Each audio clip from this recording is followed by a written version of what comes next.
estamos chegando para o nosso comentário dominical com uma semana de turbilhão de uma notícia nefasta que impactou o mundo, que enlutou o mundo, a morte da Rainha Elizabeth II, uma das maiores lideranças mundiais, de postura invejável, de elegância invejável, de educação finíssima, que não falava alto, que sabia e nasceu para ser rainha, porque nos seus mais de 70 anos de reinado não tem uma nota que desabone a sua conduta de realeza. Para mim foi a maior de todas. A maior de todas. Ultrapassando o rei Arthur, o rei da Távola Redonda. Ultrapassando tantos outros que não eram corretos, que não eram dignos. Deles que mandou matar a própria esposa. E ela preferiu a morte e disse, Ana Bolena, esposa de Henrique VIII, ela disse para o Henrique VIII, eu vou para a guilhotina, mas a minha filha vai ficar dentro deste império e será rainha da Inglaterra. Outra grande mulher, decapitada por um carrasco, a cabeça separada do corpo. Então, o monarca que teve essa história, eu acho que ele deveria estar do inferno por uma banda. Porque o homem que tem coragem de matar sua própria esposa, mãe de sua filha, herdeira do trono britânico, ele não é um homem. Ou não era um homem. Ele era um monstro. Mas o histórico da Rainha Elizabeth recuperou qualquer anomalia que tivesse no reinado da Inglaterra. E eu não sei se o príncipe Charles está à altura de suceder a sua mãe, com as histórias que ele tem. Ou, se não, o filho dele, o príncipe Philip, esse sim, tem postura, tem conduta retilínea. Eu quero só lembrar que o portal jogoaberto.com faz uma homenagem à Rainha da Inglaterra, considerando a personalidade nota 10 da semana. Veja no jogoaberto.com.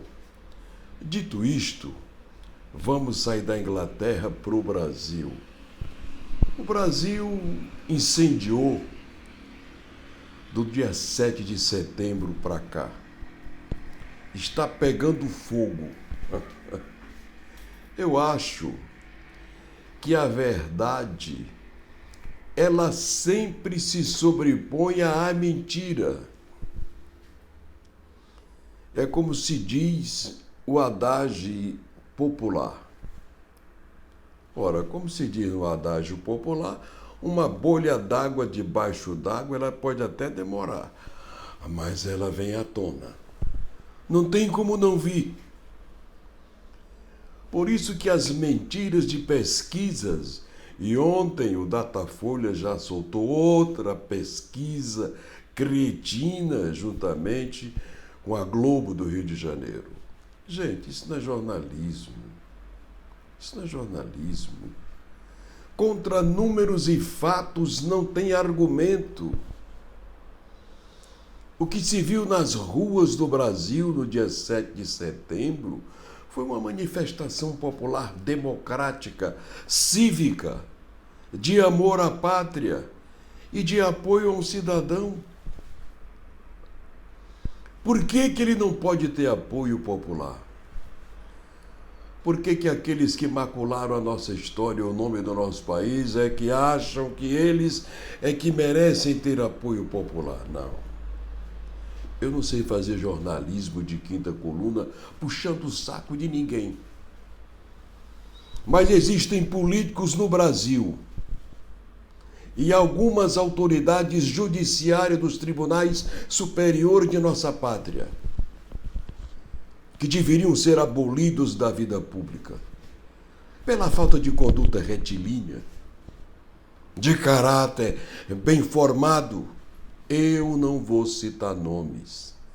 O povo é inteligente, o povo sabe de quem eu estou falando, de quem saiu do trilho, usando uma caneta poderosa que o Senado lhe deu, para cometer as piores ignomínias que uma autoridade judiciária poderia cometer. E continua cometendo. Continua fazendo o jogo daqueles que o indicaram para aquele posto na nobre Suprema Corte do Brasil.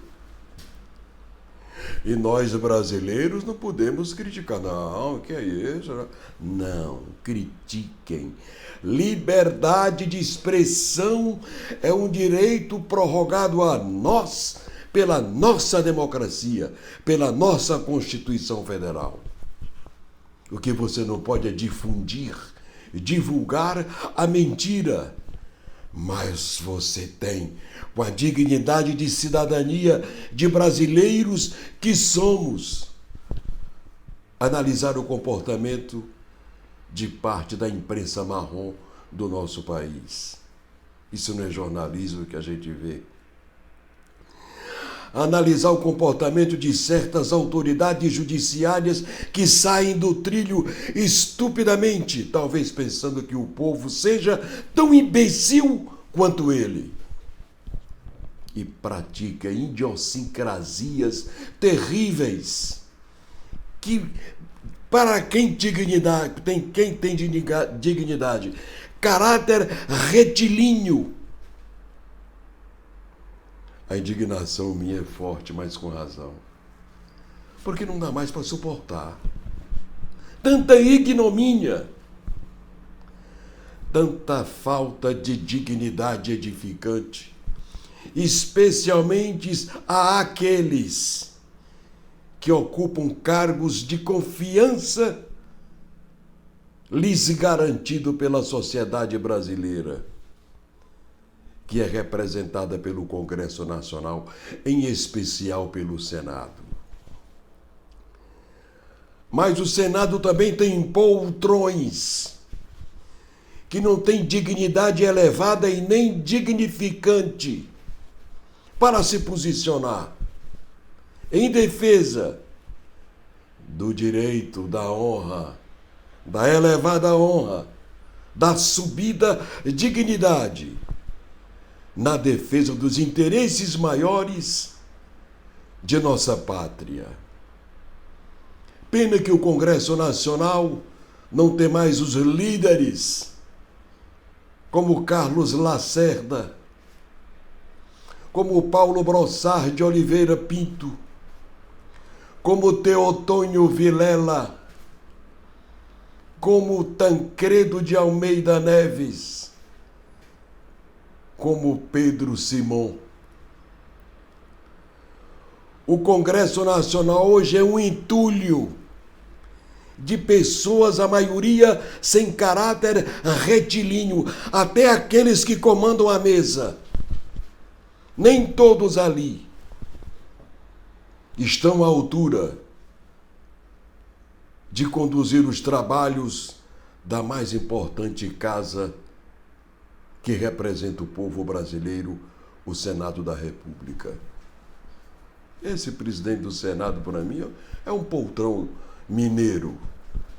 Não tem 10% da dignidade edificante de Tancredo Neves, de Ulisses Guimarães. Está faltando ao Congresso Nacional grandes nomes, grandes magnitudes, pessoas que estejam à altura elevada de bem representar não só o seu Estado, porque no momento em que você chega no Congresso Nacional e no Senado da República, em especial, você é um representante da sociedade e da família brasileira.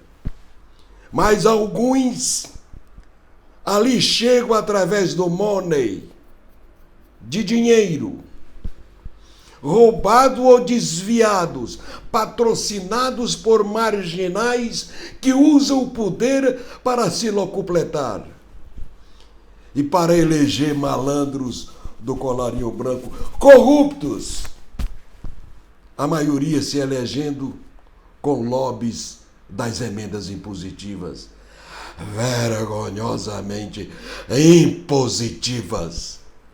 Por que impositivas? Nome dadas por eles mesmos. Porque o dá ou desce.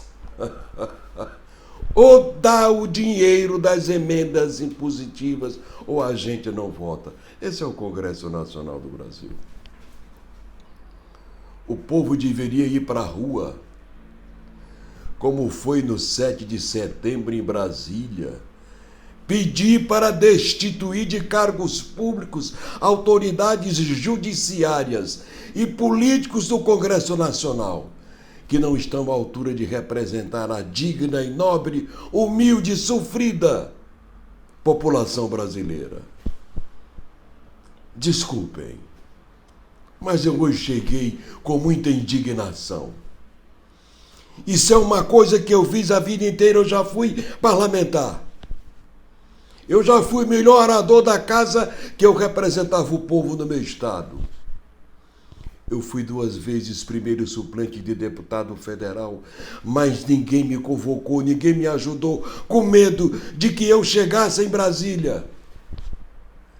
Porque eu iria fazer os discursos, os pronunciamentos, como fiz uma vez numa reunião do MDB, com a presença de todas as suas lideranças,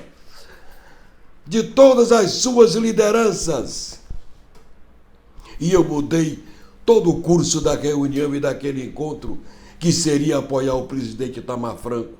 E eu me levantei, e foi a única voz contra, e falei por 10 minutos.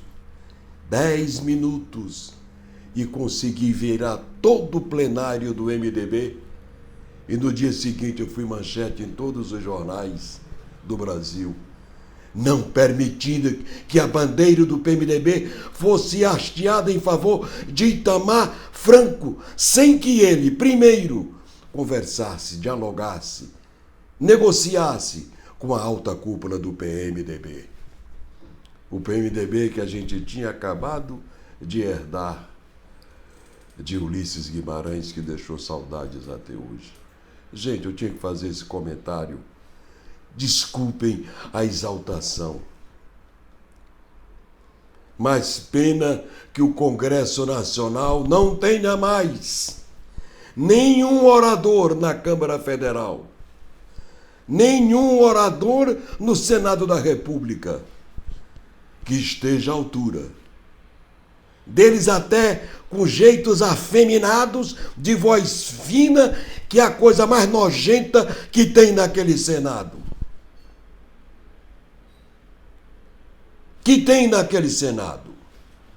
Intrigante, prepotente, nojento, antipático, que eu acho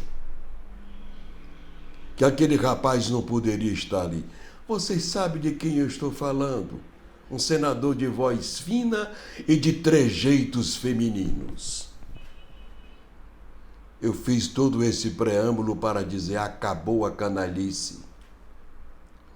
Nós, jornalistas, não podemos esconder da sociedade brasileira a multidão da esplanada dos ministérios, que parecia mais um plantio amarelo de girassol. Não tinha lugar para colocar um dedo naquela avenida. A multidão que foi para Copacabana. A multidão que foi para a Avenida Paulista e saiu Brasil lá fora. Milhares e milhares e milhares de pessoas nas ruas. Senhores, só tentem esconder isso quem é canalha, quem não tem dignidade edificante, que não gosta da verdade e vai difundir, querer difundir, enganar o povo com a mentira. Ontem esse Datafolha já soltou outra pesquisa safada. Por isso que na semana passada, e é para encerrar o comentário de hoje, eu fiz uma proposta. Depois que eu vi multidões na rua. E eu tinha visto aquele encontro do 7 de setembro do ano passado, que eu sempre o citava, mas agora eu vou citar o desse 7 de setembro, porque a multidão nas ruas triplicou. Triplicou. E se fosse para atender o outro lado, a oposição, eu estaria aqui fazendo a mesma coisa. O governo tem que reconhecer que caiu, perdeu. A oposição levou mais povo para a rua. Mas a verdade é o contrário, quem levou o povo para a rua foi o governo. Sinal de que ele tem credibilidade. Sinal de que ele é respeitado. Sinal de que ele é reconhecido. E foi isso que eu vi de homens, de profissionais sérios, como Alexandre Garcia. Por que quem é jornalista com caráter retilíneo não sai do trilho? Em favor de ninguém, em nome de ninguém e nem comprado por ninguém. Jornalismo é coisa séria. Somente canalhas, pulhas, cretinos tenta mistificar uma coisa que não existe. Tenta querer mascarar um quadro que está nos olhos do povo. A multidão de Brasília, de Copacabana e da Avenida Paulista foi um recado ao Brasil. Nós não queremos a esquerda comunista. A esquerda brasileira deveria ser oposição, não de esquerda, oposição àqueles que estão no poder, mas sem bandeira vermelha com martelo. Bandeira vermelha com martelo é o símbolo da Rússia, da China, de Cuba, da Venezuela. Nós não queremos socialismo comunista em nosso país. Nós somos democratas. Desde a proclamação de nossa república. Mas tem os comunistas, a maioria analfabeto que não sabe ler e muito menos falar. Não sabe nem o que é comunismo. Mas querem implantar o socialismo vermelho em nosso país para destruir a família, especialmente as famílias pobres, como esse canalha desse Maduro da Venezuela, um motorista de ônibus guindado ao poder. Guindado ao poder. E hoje o que a gente vê? Milhares e milhares e milhares de venezuelanos nas ruas do Brasil, especialmente do norte e do nordeste, com papelão na mão nos semáforos pedindo: sou venezuelano, me ajude, me dê uma ajuda para dar de comer aos meus filhos. Vieram lá da Venezuela. E estão na Amazônia, estão no Pará, estão no Maranhão, estão no Tocantins, no Piauí, no Ceará, nas ruas de todo o país, pedindo esmola, por causa de um canalha, bandido, comunista, socialista incompetente, motorista de ônibus, que destruiu a Venezuela, um dos países mais ricos da América Latina, porque é o que mais tem petróleo. Eu vou encerrar o meu comentário dizendo: acorda, Brasil. Vamos para a rua, gente. É um direito nosso de ser democrata, de não querer ser comunista. E somente a união da família religiosa que acredita em Deus pode dar as mãos para evitar que a esquerda comunista venha tomar conta da América Latina. E só falta o Brasil. Só falta o Brasil. Está em Cuba, Venezuela, está no Chile, chegou na Argentina. está caminhando agora para chegar na Colômbia. Já ganharam a eleição lá e já começaram. Vão estatizar tudo. Acorda, Brasil. Acorda, família brasileira. Bandeira vermelha e comunismo no Brasil, não. Vamos para a rua como vocês foram no 7 de setembro. E não vamos aceitar. E passem por cima de todos aqueles que tentarem evitar a arrancada democrática de amor à bandeira nacional de nós, brasileiros. É o meu comentário de hoje e eu prometo voltar no próximo domingo, assim, fazendo jornalismo sério, sem medo de dizer a verdade. Porque aqui no Portal Jogo Aberto é assim, a verdade doa a quem doer. Tchau e até o próximo domingo.